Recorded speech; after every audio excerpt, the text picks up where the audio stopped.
السلام علیکم۔ آج اس ویڈیو میں آپ کو بتاؤں گا کہ جب ہم کوئی سیلری ریٹرن فائل کرتے ہیں تو وہاں پہ ایک ایرر آتا ہے، تو اس ایرر کو ہم کس طرح ریزالو کریں گے۔ تو یہ ایرر ہوتا ہے جو ہم نے سروسز دی ہوتی ہیں، فرض کریں کو ٹیچر ہے، اس نے پیپر وغیرہ چیک کیے ہیں تو اس کا یہ مارک ہوتا ہے۔ تو اس کو ہم کس طرح کریں گے؟ تو ٹیکسیشن وداعت میں خوش آمدید۔ سب سے پہلے آپ کو آسان طریقہ بتاتا ہوں، وہ یہ ہے کہ جیسے یہ باب ریٹرن اوپن کرتے ہیں تو وہ کہتے ہیں اس کو اپنے بزنس میں آپ ڈکلیئر کریں۔ اب یہ دیکھیں، یہ میں ریٹرن اوپن کی ہے 24 کی، اور اس میں یہ ایم ایس میں میں نے چیک کیا ہے تو اتنی اماؤنٹ کے اگینسٹ اتنا ٹیکس کٹا ہے۔ تو پہلا جو آسان طریقہ ہے، آپ ڈیلیٹ کر دیں یہاں سے، تو یہ آپ کا ایرر جو ہے اب آپ کو ایرر نہیں دے گا۔ اب جو دوسرا طریقہ ہے اس میں دیکھیں ایرر آپ کو کس طرح بار بار نوٹیفائی کرے گا۔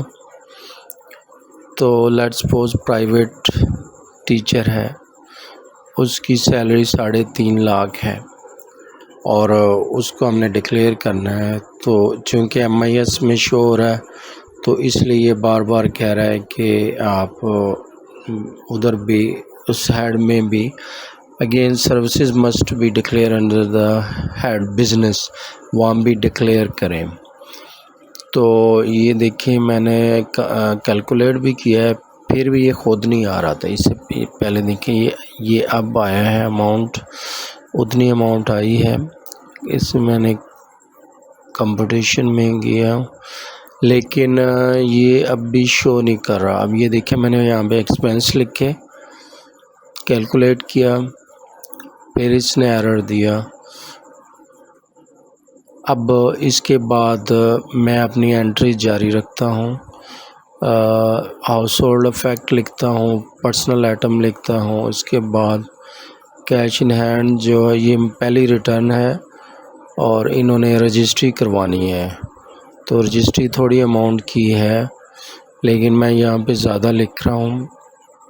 پہلی دفعہ آپ کیش جتنا مرضی لکھ سکتے ہیں، زیادہ بھی نہیں لکھ سکتے، لیکن جتنی آپ کو ضرورت ہو اس حساب سے آپ لکھ سکتے ہیں۔ فرض کریں میں نے بینک بیلنس پرائز بانڈ لکھ دیا، کیونکہ بینک اکاؤنٹ میرے پاس ہے نہیں تو اس کا یہ جگاڑ ہم نے لگایا ہے کہ اس کو یہاں فلیٹ سپوز 16.5 لاکھ ہم نے لکھ دیا، اور اب اس کے بعد اس کو جیسے کیلکولیٹ کیا، اس نے کہا کہ بزنس سائڈ میں آپ اس کی انٹری کریں، کیونکہ سروسز ہوئی ہیں، بزنس ہوا ہے تو اس کو آپ اس میں انٹری کریں۔ اب یہ دیکھیں اس نے میرے پرسنل ایکسپینس نہیں شو کیے، یہاں پہ پرسنل ایکسپینس ہیں لیکن یہاں پہ نہیں آ رہے، صرف اس ایرر کی وجہ سے۔ میں چاہتا تو پہلے بھی اس میں لکھ سکتا تھا، لیکن میں آپ کو دکھانا چاہتا تھا کہ یہ ایرر جو ہے کہتا ہے کہ پہلے آپ وہاں انٹری کریں، ویلتھ میں آپ کی انٹری بعد میں ہوگی۔ تو اب آپ اس میں یہ کر سکتے ہیں کہ ادر ریونیو میں جا کے جتنا آپ کی اماؤنٹ ہے اس کو آپ وہاں پہ پیسٹ کر دیں، کیلکولیٹ کریں، تو یہ ایرر ختم ہو جائے گا۔ اب اس میں مسئلہ یہ ہے کہ یہ ایرر تو ختم ہو جائے گا، اب ہم جیسے سبمٹ کرنے لگیں گے تو ہمیں ایک اور ایرر دے گا، تو ہمیں سبمٹ نہیں کرنے دے گا، تو اس کا ہم نے دیکھنا ہے کہ کس طرح سبمٹ کرنا ہے۔ تو اس کے لیے یہ ہے کہ بعض کا ابھی ہم جو ہے ایکویٹی اس کو 0 کریں گے تو یہ ہمیں پھر الاؤ کر دے گا کہ ریٹرن سبمٹ کے لیے۔ بعد کاز یہاں پہ پھر اٹیچمنٹ مانگ لیتا ہے، تو میں آپ کو ڈسکرپشن میں ویب سائٹ ہے اس میں لنک دوں گا، وہاں پہ میں جو اٹیچمنٹ ہے وہ اپلوڈ کر دوں گا۔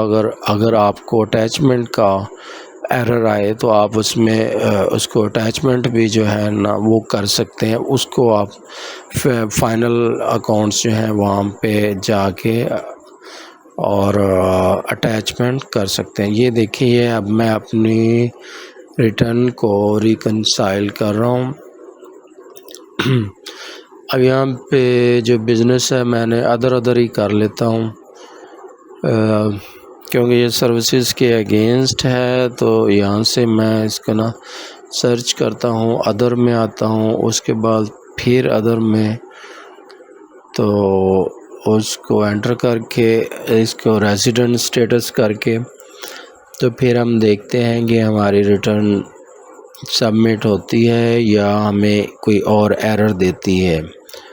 تو یہ اب یاد میں رکھیں کہ یہ بزنس ریٹرن نہیں ہے، یہ ٹیچر ریٹرن ٹیچر کی ہم نے سبمٹ کرنی تھی، لیکن یہ دیکھیں اب 2 کوڈ دے رہا ہے، total asset and total equity اس کے اگینسٹ 349 اور 99 کے اگینسٹ کہ یہاں میں بھی آپ انٹری کریں، چاہے اگر بزنس کر رہے ہیں تو اس کا کوئی کیپیٹل تو ہوگا، تو میں اس کو 0 کر دیتا ہوں اور اس کو سبمٹ کرتا ہوں۔ تو دیکھیں اب سبمٹ ہوتی ہے، جی ہو گئی سبمٹ۔ اب اگر یہاں پہ اٹیچمنٹ کا ایرر دے تو ویب سائٹ میں نے ڈسکرپشن میں دی، وہاں سے آپ اٹیچمنٹ جو ہے وہ ڈاؤن لوڈ کر سکتے ہیں۔ Thanks for watching.